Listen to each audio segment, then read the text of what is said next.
Bienvenue dans vos conseils du libraire. Le livre sur lequel on va s'arrêter aujourd'hui est un trésor parmi les trésors du patrimoine islamique. Un livre qui, depuis la nuit des temps, est enseigné et recommandé car justement il permet de nous intéresser à l'éthique islamique. Il nous permet de découvrir les sagesses, le bon sens que l'islam a enseigné justement dans notre manière de se comporter avec les gens.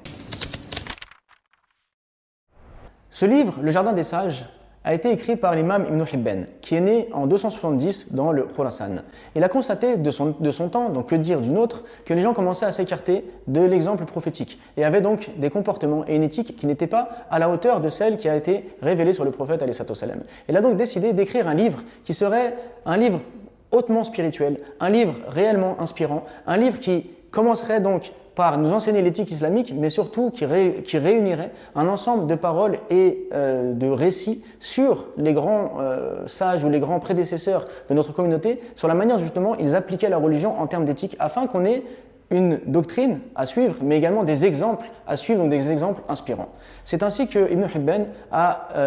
illustré son livre par 50 chapitres. 50 chapitres qui commencent à chaque fois par un hadith et qui sont agrémentés par des paroles, mais également par des récits donc, sur la mise en application de ces grandes valeurs, de cette éthique, de cette noblesse du comportement, de ce bon sens islamique, justement, afin que lorsqu'on lise le livre, on n'ait pas juste des notions vagues sur le bon comportement, sur l'éthique, mais qu'on ait un guide pratique, à savoir justement comment est-ce que ceux qui nous ont précédés ont mis en application les recommandations du prophète alayhi salam. Donc ce livre est un livre qui est inspirant, qui est ressourçant, qui nous montre l'éthique de l'islam, qui fait augmenter notre foi et qui nous donne envie d'avoir un bon comportement, mais également un livre qui nous montre comment les salafs ont mis en application l'exemplarité du prophète alayhi salam dans le comportement. Donc c'est un guide pratique, si on peut dire, un livre inspirant, un livre ressourçant, un livre à lire afin de changer dans notre vie et d'avoir un comportement qui reflète vraiment les mœurs, l'éthique de l'islam.